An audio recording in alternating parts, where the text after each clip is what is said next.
Capítulo 4 Na Floreios e Borrões. A vida na toca era a mais diferente possível da vida na Rua dos Alfeneiros. Os Dursley gostavam de tudo limpo e arrumado. A casa dos Weasley era cheia de coisas estranhas e inesperadas. Harry teve um choque na primeira vez que se mirou no espelho sobre o console da lareira da cozinha, pois o espelho gritou: "Ponha a camisa para dentro, seu desleixado." O vampiro no sótão uivava e derrubava canos, sempre que sentia que a casa estava ficando demasiado quieta e as pequenas explosões que vinham do quarto de Fred e George eram consideradas perfeitamente normais. Porém, o que Harry achou mais fora do comum na vida em casa de Rony não foi o espelho falante nem o vampiro baterista, mas o fato de que todos pareciam gostar dele. A senhora Weasley se preocupava com o estado das meias dele e tentava forçá-lo a repetir a comida 3 vezes por refeição. O Sr. Weasley gostava que Harry se sentasse ao lado dele, à mesa do jantar, para poder bombardeá-lo com perguntas sobre a vida com os trouxas, pedindo-lhe para explicar como funcionavam coisas como as tomadas e o correio postal. "Fascinante!" exclamou quando Harry lhe contou como se usava o telefone. "Engenhoso, verdade? Quantas maneiras os trouxas encontraram de viver sem o auxílio da magia." Harry recebeu notícias de Hogwarts numa bela manhã, cerca de uma semana depois de chegar à toca. Ele e Rony desceram para tomar café e encontraram o Sr. e a Sra. Weasley e Gina já sentados à mesa da cozinha. No instante em que viu Harry, Gina, sem querer, derrubou a tigela de mingau no chão, fazendo um estardalhaço. A garota parecia muito propensa a derrubar coisas sempre que Harry entrava.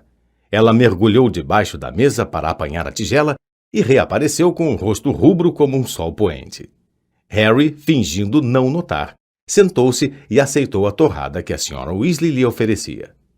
"Cartas da escola", disse o Sr. Weasley, passando a Harry e Rony envelopes idênticos de pergaminho amarelado endereçados com tinta verde. "Dumbledore já sabe que você está aqui, Harry. Ele não perde um detalhe, aquele homem. Vocês dois também receberam", acrescentou ele, quando Fred e George entraram descontraídos, ainda de pijamas. Durante alguns minutos, fez-se silêncio enquanto todos liam as cartas.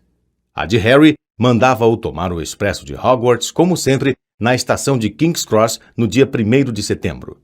Trazia também uma lista dos novos livros que ia precisar para o próximo ano letivo. Material para os alunos da 2ª série. O livro Padrão de Feitiços, 2ª série, de Miranda Goshawk. Como dominar um espírito agourento, de Gilderoy Lockhart. Como se divertir com vampiros, de Gilderoy Lockhart. Férias com bruxas malvadas, de Gilderoy Lockhart. Viagens com trasgos, de Gilderoy Lockhart. Excursões com vampiros, de Gilderoy Lockhart. Passeios com lobisomens, de Gilderoy Lockhart.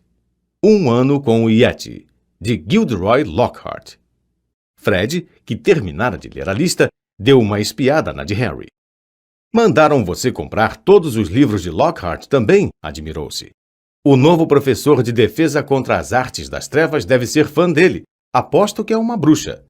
Ao dizer isto, o olhar de Fred cruzou com o de sua mãe e ele rapidamente voltou a atenção para sua geleia. "Esse material não vai sair barato", comentou George, lançando um olhar rápido aos pais. "Os livros de Lockhart são bem carinhos." "Daremos um jeito", disse a Sra. Weasley, embora tivesse a expressão preocupada. "Espero poder comprar a maioria do material de Gina de segunda mão." "Ah, você vai entrar para Hogwarts este ano?" perguntou Harry a Gina. Ela confirmou com a cabeça, corando até a raiz dos cabelos flamejantes e enfiou o cotovelo na manteigueira. Felizmente, ninguém viu exceto Harry, porque naquele momento o irmão mais velho de Rony, Percy, entrou na cozinha. Já estava vestido, o distintivo de monitor em Hogwarts preso no suéter sem mangas. "Dia", disse Percy animado. "Lindo dia." Sentou-se na única cadeira desocupada, mas quase imediatamente levantou-se de um salto, erguendo do assento um espanador de penas cinzentas que parecia estar na muda. Pelo menos foi isso que Harry pensou que fosse, até ver que a coisa respirava. "Arrow!" exclamou Rony, recolhendo a coruja inerte da mão de Percy e extraindo uma carta que ela trazia presa sob a asa. Finalmente chegou a resposta de Hermione. Escrevi a ela avisando que íamos tentar salvar você dos Dursley. Ele levou Arrow até um poleiro na porta dos fundos e tentou fazê-lo encarrapitar-se, mas a coruja tornou a desmontar. Por isso, Rony a deitou na tábua de escorrer, resmungando. Patético. Em seguida, ele abriu a carta de Hermione e leu-a em voz alta. Queridos Rony e Harry, se estiver aí. Espero que tudo tenha corrido bem, que Harry esteja bem e que você não tenha feito nada ilegal para tirá-lo de lá, Rony, porque isso criaria problemas para o Harry também. Tenho estado realmente preocupada, e se Harry estiver bem, por favor, mande-me dizer logo, mas talvez seja melhor usar outra coruja, porque acho que mais uma entrega talvez mate essa aí. Estou muito ocupada, estudando, é claro. Como é que pode? Exclamou Rony horrorizado. Estamos de férias. E vamos a Londres na próxima quarta-feira comprar os livros novos. Por que não nos encontramos no Beco Diagonal? Mande notícias do que está acontecendo assim que puder. Afetuosamente, Hermione. Bom, isso se encaixa perfeitamente. Podemos ir comprar todo o material de vocês também, disse a Sra. Weasley, começando a tirar a mesa. Que é que vocês estão planejando fazer hoje?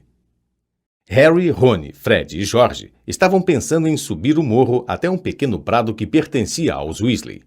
Era cercado de árvores que bloqueavam a visão da cidadezinha embaixo, o que significava que podiam praticar quadribol lá, desde que não voassem muito alto. Não podiam usar bolas de quadribol de verdade, pois seria difícil explicar se escapulissem e sobrevoassem a cidade. Em vez disso, atiravam maçãs uns para os outros. Revezaram-se para montar a Nimbus 2000 de Harry, que era, sem nenhum favor, a melhor vassoura. A velha Shooting Star de Rony muitas vezes perdia na corrida para as borboletas que apareciam. 5 minutos depois, os garotos estavam subindo o morro, as vassouras nos ombros. Tinham perguntado a Percy se queria acompanhá-los, mas ele respondera que estava ocupado. Harry, até ali, só tinha visto Percy às refeições. Ele passava o resto do tempo trancado no quarto. Gostaria de saber o que ele está aprontando, disse Fred, franzindo a testa. Está tão mudado. O resultado das provas dele chegou um dia antes de você. 12 gnomes e ele nem cantou vitória. Níveis ordinários em magia, explicou George, vendo o olhar intrigado de Harry. Guy recebeu 12 também. Se não nos cuidarmos, vamos ter outro monitor-chefe na família. Acho que não iríamos suportar a vergonha. Guy era o filho mais velho dos Weasley. Ele e o irmão logo abaixo, Carlinhos, já tinham terminado Hogwarts. Harry nunca vira nenhum dos dois, mas sabia que Carlinhos estava na Romênia estudando dragões, e Guy, no Egito, trabalhando no Banco dos Bruxos, o Gringotts. Não sei como mamãe e papai vão poder comprar todo o nosso material escolar este ano, disse George depois de algum tempo. 5 conjuntos de livros do Lockhart, e Gina precisa de vestes, uma varinha e todo o resto. Harry não disse nada. Sentiu-se um pouco constrangido. Guardado no cofre subterrâneo do Banco de Gringotts, em Londres, havia uma pequena fortuna que seus pais lhe haviam deixado. Naturalmente, era somente no mundo dos bruxos que ele tinha dinheiro. Não se podia usar galeões, sickles e nooks em lojas de trouxas. Ele nunca mencionara aos Dursley sua conta no Banco de Gringotts, pois achava que o horror que eles tinham à magia não se estenderia a um montão de ouro. A Sra. Weasley acordou-os bem cedo na quarta-feira seguinte. Depois de comerem rapidamente uma dúzia de sanduíches de bacon cada um, eles vestiram os casacos e a Sra. Weasley apanhou um vaso de flor no console da cozinha e espiou dentro dele. Estamos com estoque baixo, Arthur, suspirou. Teremos que comprar mais hoje. Ah, muito bem. Hóspedes primeiro. Pode começar, Harry, querido. E ela lhe ofereceu o vaso de flor. Harry olhou para os Weasley, que o observavam. Que é que eu tenho que fazer? Gaguejou. Ele nunca viajou com pó de flu, disse Rony de repente. Desculpe, Harry, eu me esqueci. Nunca? Admirou-se o Sr. Weasley. Mas como foi que você chegou ao Beco Diagonal para comprar seu material escolar no ano passado? Fui de metrô. Verdade? Exclamou o Sr. Weasley animado. Havia escapadas rolantes? Como é que... Agora não, Arthur, disse a Sra. Weasley. O pó de Flu é muito mais rápido, querido. Mas, meu Deus, se você nunca o usou antes... Ele vai conseguir, mamãe, disse Fred. Harry, observe a gente primeiro. Fred apanhou uma pitada de pó brilhante no vaso de flor, foi até a lareira e atirou o pó no fogo. Com um rugido, as chamas ficaram verde esmeralda e mais altas do que Fred, que entrou nelas e gritou "Beco diagonal" e desapareceu. Você precisa falar bem claro, querido, disse a Sra. Weasley a Harry quando George mergulhou a mão no vaso. E se certifique se está saindo na grade certa. Na o que certa? Perguntou Harry nervoso, enquanto as chamas rugiam e arrebatavam George de vista. Bem, há um número enorme de lareiras de bruxos para você escolher, sabe? Mas se você falar com clareza... Ele vai acertar, Molly. Não se preocupe, disse o Sr. Weasley, servindo-se de pó de Flu também. Mas, querido, se ele se perder, como é que iríamos explicar à tia e ao tio dele? Eles não se importariam, tranquilizou a Harry. Duda ia achar que teria sido uma piada genial se eu me perdesse dentro de uma lareira. Não se preocupe. Bem, está bem. Você vai depois de Arthur, disse a Sra. Weasley. Agora, quando entrar no fogo, diga aonde vai. E mantenha os cotovelos colados ao corpo, aconselhou Rony. E os olhos fechados, recomendou a Sra. Weasley. A fuligem... Não se mexa, disse Rony, ou pode acabar caindo na lareira errada. Mas cuidado para não entrar em pânico e sair antes da hora. Espere até ver Fred e George. Harry, fazendo força para guardar tudo isso na cabeça, apanhou uma pitada de pó de Flu e avançou até a beira do fogo.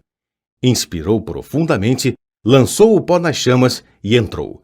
O fogo lhe lembrou uma brisa morna. Ele abriu a boca e imediatamente engoliu um monte de cinzas quentes. Beco diagonal, tossiu. A sensação era de que estava sendo sugado por um enorme ralo. Ele parecia estar girando muito rápido. O rugido em seus ouvidos era ensurdecedor. E tentou manter os olhos abertos, mas o rodopio das chamas verdes lhe dera enjoo. Uma coisa dura bateu no seu cotovelo e ele o prendeu com firmeza junto ao corpo, sempre girando. Agora a sensação era de mãos geladas esbofeteando seu rosto. Apertando os olhos por trás dos óculos, ele viu uma sucessão de lareiras indistintas e relances de aposentos além. Os sanduíches de bacon reviravam em sua barriga. Ele tornou a fechar os olhos, desejando que aquilo parasse, e então caiu de cara no chão, em cima de uma pedra fria e sentiu a ponte dos óculos se partir.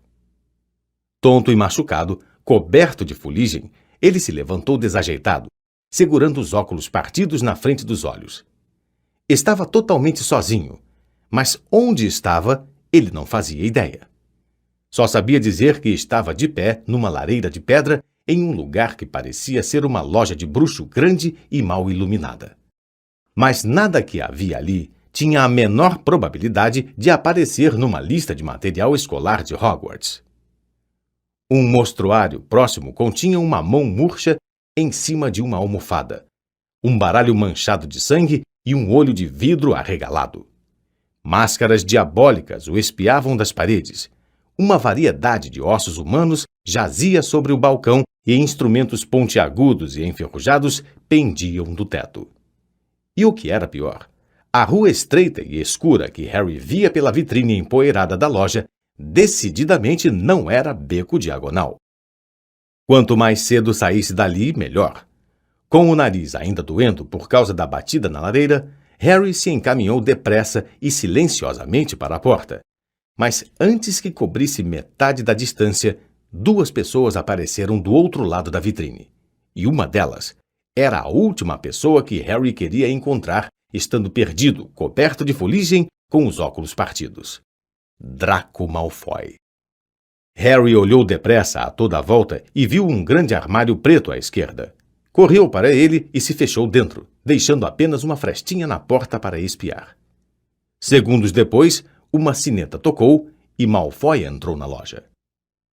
O homem que entrou atrás dele só podia ser o pai. Tinha a mesma cara fina e pontuda e olhos idênticos, frios e cinzentos.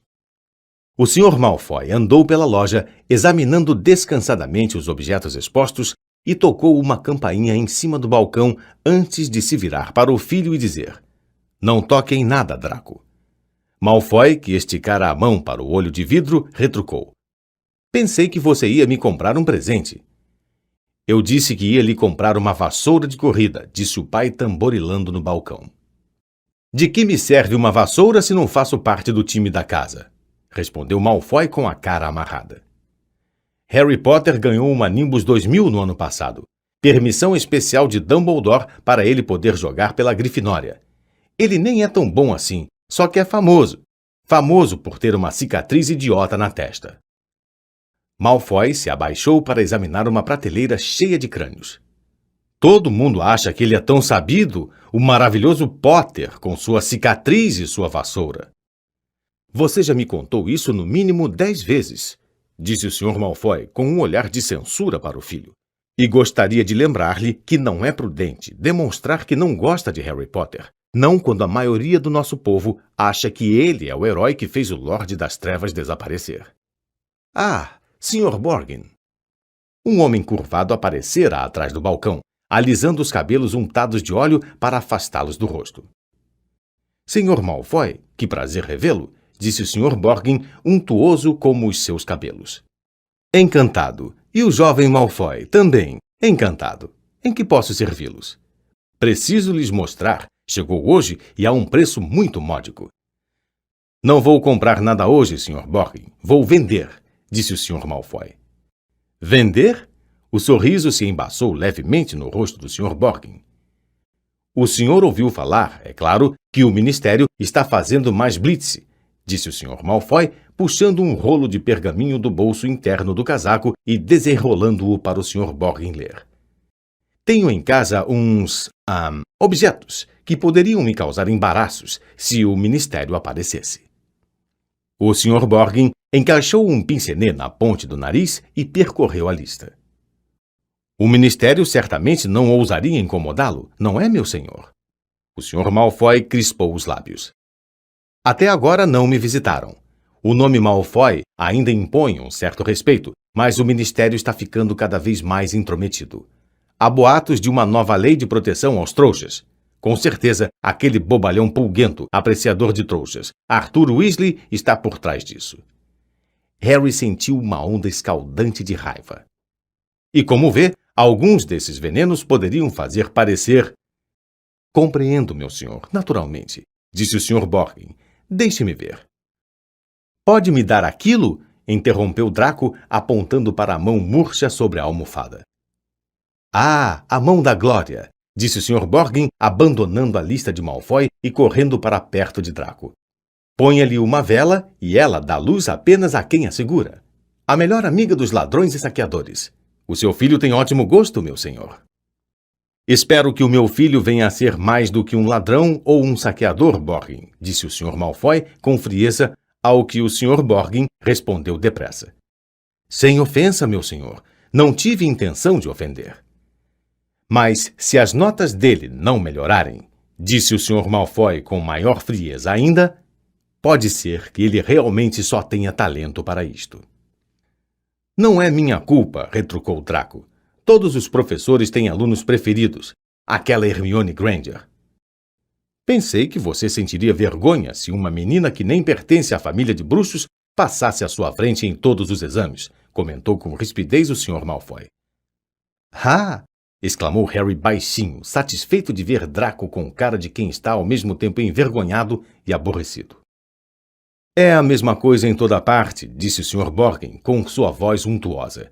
Ter sangue de bruxo conta cada vez menos em toda parte. Não para mim, respondeu o Sr. Malfoy com as narinas tremendo. Não, meu senhor, nem para mim, disse o Sr. Borgin, fazendo uma grande reverência. Neste caso, talvez possamos voltar à minha lista, disse o Sr. Malfoy rispidamente. Estou com um pouco de pressa, Borgin. Tenho negócios importantes a tratar hoje em outro lugar. Os dois começaram a barganhar. Harry observou nervoso que Draco se aproximava cada vez mais do lugar em que ele estava escondido, examinando os objetos à venda. Draco parou para examinar um grande rolo de corda de enforcar e para ler, rindo, o cartão colocado em um magnífico colar de opalas. Cuidado, não toque, amaldiçoado, tirou a vida de 19 donos trouxas até hoje. Draco se virou e notou o armário bem em frente. Adiantou-se, esticou a mão para o puxador e... Fechado, disse o Sr. Malfoy ao balcão. Vamos, Draco. Harry enxugou a testa na manga ao ver Draco se afastar. Bom dia para o senhor, Sr. Borgin. Aguardo-o amanhã em casa para apanhar a mercadoria. No instante em que a porta se fechou, o Sr. Borgin abandonou seus modos untuosos. Bom dia para o senhor, Sr. Malfoy. E se as histórias que correm forem verdadeiras, o senhor não me vendeu metade do que tem escondido em sua casa. E continuando a resmungar ameaçador, o Sr. Borgin desapareceu no quarto dos fundos. Harry esperou um pouco, caso ele voltasse, e, em seguida, o mais silenciosamente que pôde, saiu do armário, passou pelos mostruários de vidro e saiu pela porta afora. Harry olhou para os lados, segurando os óculos partidos. Saíra em uma ruela sombria, que parecia totalmente ocupada por lojas que se dedicavam às artes das trevas. A que ele acabara de deixar, a Borgin & Burkes, parecia ser a maior, mas em frente havia uma grande coleção de cabeças gívaras na vitrine, e 2 portas abaixo, uma enorme gaiola pululava com gigantescas aranhas negras. 2 bruxos mal vestidos o observavam da sombra de um portal, cochichando entre si. Apreensivo, Harry saiu caminhando, tentando segurar os óculos no lugar e esperando, sem muita esperança, conseguir encontrar uma saída daquele lugar. Uma velha placa de madeira, pendurada acima de uma loja que vendia velas envenenadas, informava que ele se encontrava na Travessa do Tranco. Isto não adiantou muito, pois Harry nunca ouvira falar naquele lugar. Imaginou que talvez não tivesse falado com bastante clareza ao entrar na lareira dos Weasley, porque tinha a boca cheia de cinzas. Pensou no que fazer, tentando ficar calmo. Não está perdido, está, querido? Disse uma voz ao seu ouvido, assustando-o. Uma bruxa idosa estava ao lado dele, segurando uma bandeja com objetos que se pareciam horrivelmente com unhas humanas. Ela riu dele, mostrando dentes cobertos de limo. Harry recuou. Estou bem, obrigado, disse. Só estou... Harry, o que você está fazendo aqui? O coração de Harry deu um salto. O da bruxa também. As unhas cascatearam por cima dos seus pés, e ela começou a xingar ao mesmo tempo que a forma maciça de Hagrid, o guarda-caças de Hogwarts, veio se aproximando em grandes passadas, seus olhinhos de besouros negros faiscando por cima da barba arrepiada. Hagrid! Exclamou Harry, revelando alívio na voz rouca. Eu me perdi. Pode Flu. Hagrid agarrou Harry pela nuca e afastou-o da bruxa, derrubando a bandeja que ela levava. O guincho que ela soltou acompanhou-os durante todo o trajeto pelas ruelas tortuosas até tornarem a ver a luz do sol. Harry divisou à distância um edifício de mármore muito branco que já conhecia, o Banco de Gringotts. Hagrid o levara direto ao beco diagonal. Você está horrível! Exclamou Hagrid, espanando a fuligem que cobria Harry com tanta força que quase o derrubou numa barrica de bosta de dragão à porta da farmácia. Se esquivando pela travessa do tranco. Não sei, não. Um lugar suspeito, Harry. Não quero que ninguém o veja lá. Isso eu percebi, disse Harry, abaixando-se quando Hagrid fez menção de espaná-lo outra vez. Eu lhe falei, eu me perdi. E o que é que você estava fazendo lá? Eu estava procurando repelente para lesmas carnívoras, rosnou Hagrid. Elas estão acabando com os repolhos da escola. Você não está sozinho? Estou na casa dos Weasley, mas nos separamos, explicou Harry. Tenho que encontrá-los. Os 2 começaram a descer a rua juntos. Por que é que você nunca respondeu às minhas cartas? Perguntou Hagrid a Harry enquanto caminhavam. O garoto tinha que dar 3 passos para cada passada das enormes botas de Hagrid. Harry explicou tudo sobre Dobby e os Dursley. Trouxas nojentos, rosnou Hagrid. Se eu tivesse sabido... Harry, aqui! Harry ergueu os olhos e viu Hermione Granger parada no alto das escadas brancas de Gringotts. A garota desceu correndo ao encontro deles, os cabelos castanhos e fartos esvoaçando para trás. Que aconteceu com os seus óculos? Alô, Hagrid. Ah, que maravilha rever vocês. Vai entrar no Gringotts, Harry? Assim que eu encontrar os Weasley, respondeu Harry. Você não vai ter que esperar muito, disse Hagrid com um sorriso. Harry e Hermione se viraram. Correndo pela rua cheia de gente, vinham Rony, Fred, George, Percy e o Sr. Weasley. Harry, ofegou o Sr. Weasley, tivemos esperança de que você só tivesse ultrapassado uma grade de lareira. Ele enxugou a careca reluzente. Molly está alucinada. Aí vem ela. Onde foi que você saiu? Perguntou Rony. Na travessa do tranco, informou Hagrid de cara feia. Que ótimo! Exclamaram Fred e George juntos. Nunca nos deixaram entrar lá, comentou Rony invejoso. Ainda bem, rosnou Hagrid. A Sra. Weasley aproximava-se, correndo, a bolsa balançando loucamente em uma das mãos, Gina agarrada à outra. Ah, Harry, meu querido, você podia ter ido parar em qualquer lugar. Tomando fôlego, ela tirou uma grande escova de roupas da bolsa e começou a escovar a fuligem que Hagrid não conseguira espanar. O Sr. Weasley apanhou os óculos de Harry, deu-lhes uma batida com a varinha e os devolveu como se fossem novos. Bom, tenho que ir andando, disse Hagrid, cuja mão era apertada pela Sra. Weasley. Travessa do tranco, se você não o tivesse encontrado, Hagrid. Vejo vocês em Hogwarts. E o guarda-caças se afastou a passos largos, a cabeça e os ombros mais altos do que os de todo mundo na rua cheia. Adivinhem quem eu encontrei na Borgin Burkes? Perguntou Harry a Rony e a Hermione enquanto subiam as escadas do Gringotts. Malfoy e o pai dele. Lúcio Malfoy comprou alguma coisa? Perguntou o Sr. Weasley, sério, logo atrás deles. Não, ele estava vendendo. Então está preocupado, comentou o Sr. Weasley com cruel satisfação. Ah, eu adoraria pegar Lúcio Malfoy por alguma coisa. Tenha cuidado, Arthur, disse a Sra. Weasley com severidade quando eram cumprimentados pelo duende à porta do banco. Aquela família significa confusão. Não abocanhe mais do que você pode mastigar. Então você não acha que sou adversário para o Lúcio Malfoy? Respondeu o Sr. Weasley indignado, mas foi distraído quase no mesmo instante pela visão dos pais de Hermione, que estavam parados nervosos no balcão que ia de uma ponta a outra do saguão de mármore, esperando que Hermione os apresentasse. Mas vocês são trouxas! Exclamou o Sr. Weasley encantado. Precisamos tomar um drink. Que é que tem aí? Ah, estão trocando dinheiro de trouxas? Molly, olhe! Ele apontou excitado para as notas de 10 libras na mão do Sr. Granger. Te encontro lá no fundo, disse Rony a Hermione, quando os Weasley e Harry foram conduzidos aos cofres subterrâneos por outro duende de Gringotts.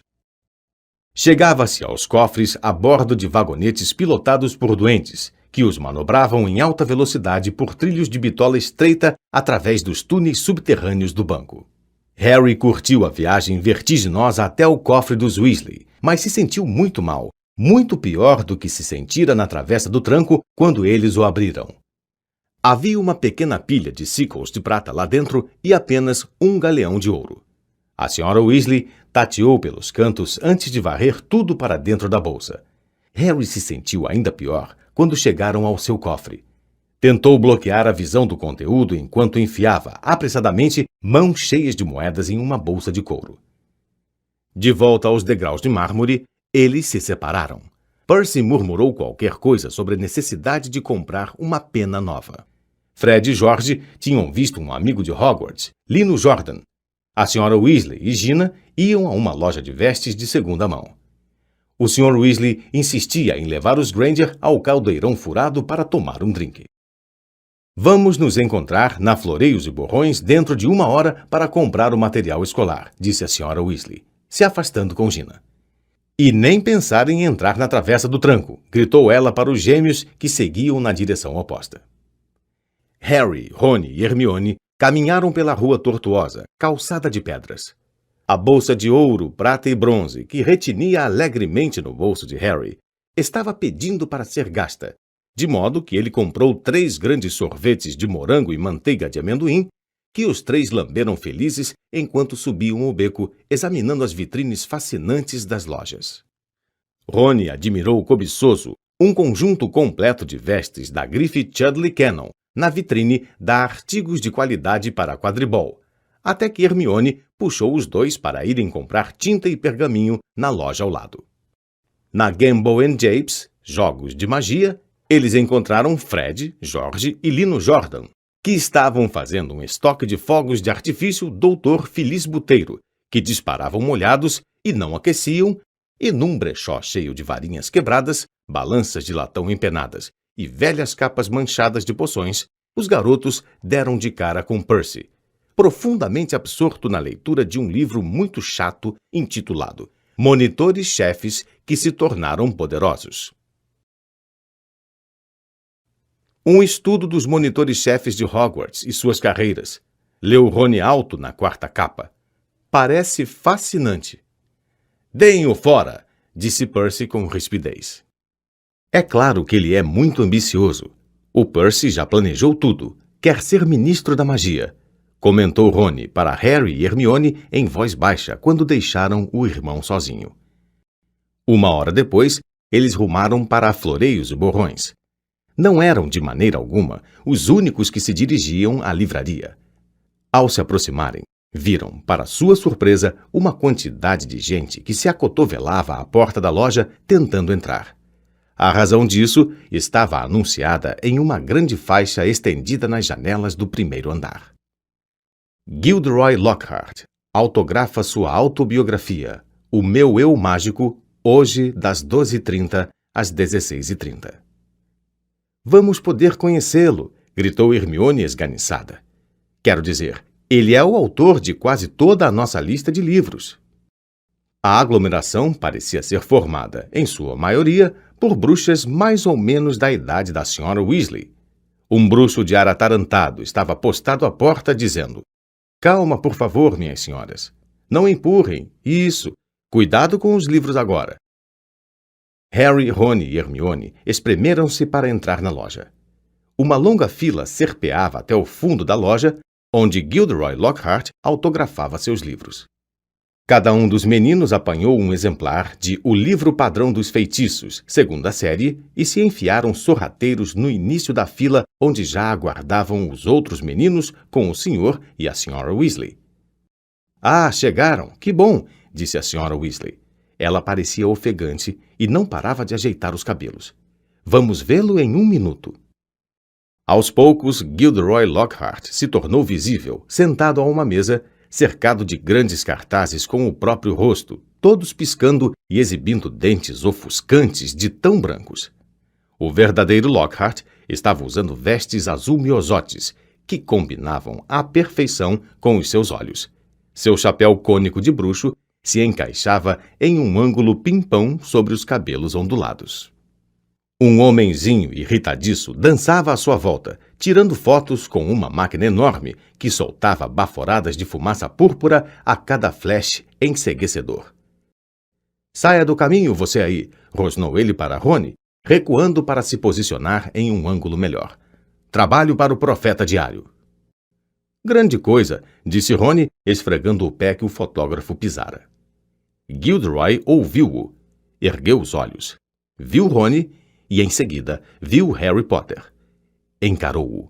Então se levantou de um salto e decididamente gritou: Não pode ser! Harry Potter! A multidão se dividiu, murmurando agitada. Lockhart adiantou-se, agarrou o braço de Harry e puxou-o para a frente. A multidão prorrompeu em aplausos. A cara de Harry estava em fogo quando Lockhart apertou sua mão para o fotógrafo que batia fotos feito louco, dispersando fumaça sobre os Weasley. Dê um belo sorriso, Harry, disse Lockhart por entre os dentes faiscantes. Juntos, você e eu valemos uma primeira página. Quando ele finalmente soltou a mão de Harry, o garoto mal conseguia sentir os dedos e tentou se esgueirar para junto dos Weasley, mas Lockhart passou um braço pelos seus ombros e segurou-o com firmeza ao seu lado. Minhas senhoras e meus senhores, disse em voz alta, ao mesmo tempo que pedia silêncio com um gesto. Que momento extraordinário este! O momento perfeito para anunciar uma novidade que estou guardando só para mim há algum tempo.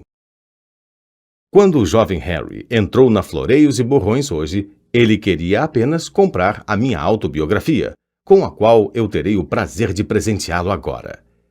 A multidão tornou a aplaudir. Ele não fazia ideia, continuou Lockhart, dando uma sacudidela em Harry que fez os óculos do menino escorregarem para a ponta do nariz. Que em breve estaria recebendo muito mais do que o meu livro, O Meu Eu Mágico. Ele e seus colegas irão receber o meu eu mágico em carne e osso. Sim, senhoras e senhores, tenho o grande prazer de anunciar que em setembro próximo irei assumir a função de professor de defesa contra as artes das trevas na Escola de Magia e Bruxaria de Hogwarts. A multidão deu vivas e bateu palmas, e Harry se viu presenteado com as obras completas de Gilderoy Lockhart. Cambaleando sob o peso dos livros, ele conseguiu fugir das luzes da ribalta para a periferia do salão, onde Gina estava parada com seu novo caldeirão. Fique com eles, murmurou Harry para a menina, virando os livros no caldeirão. Eu vou comprar os meus. Aposto que você adorou isso, não foi, Potter? Disse uma voz que Harry não teve problema em reconhecer. Ele endireitou o corpo e se viu cara a cara com Draco Malfoy, que exibia o sorriso de desdém de sempre. O famoso Harry Potter, continuou Malfoy, não consegue nem ir a uma livraria sem parar na primeira página do jornal. Deixe ele em paz, ele nem queria isso, disse Gina. Era a primeira vez que falava na frente de Harry e olhava feio para Malfoy.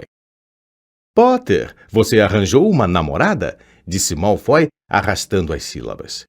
Gina ficou escarlate quando Rony e Hermione lutavam para chegar até eles, sobraçando pilhas de livros de Lockhart. Ah, é você? Exclamou Rony, olhando para Malfoy como se ele fosse uma coisa desagradável, grudada na sola do sapato. Aposto como ficou surpreso de ver Harry aqui, hein? Não tão surpreso como estou de ver você numa loja, Weasley, retrucou Malfoy. Imagino que seus pais vão passar fome um mês para pagar todas essas compras. Rony ficou tão vermelho quanto Gina. Largou os livros no caldeirão também e partiu para cima de Malfoy, mas Harry e Hermione o agarraram pelo casaco. Rony, chamou o Sr. Weasley, que procurava se aproximar com Fred e George. Que é que está fazendo? Está muito cheio aqui. Vamos para fora. Ora, Arthur Weasley. Era o Sr. Malfoy.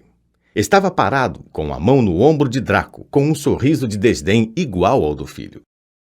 Lúcio, disse o Sr. Weasley, dando um frio aceno com a cabeça. Muito trabalho no ministério, ouvi dizer, falou o Sr. Malfoy. Todas aquelas blitz. Espero que estejam lhe pagando hora extra.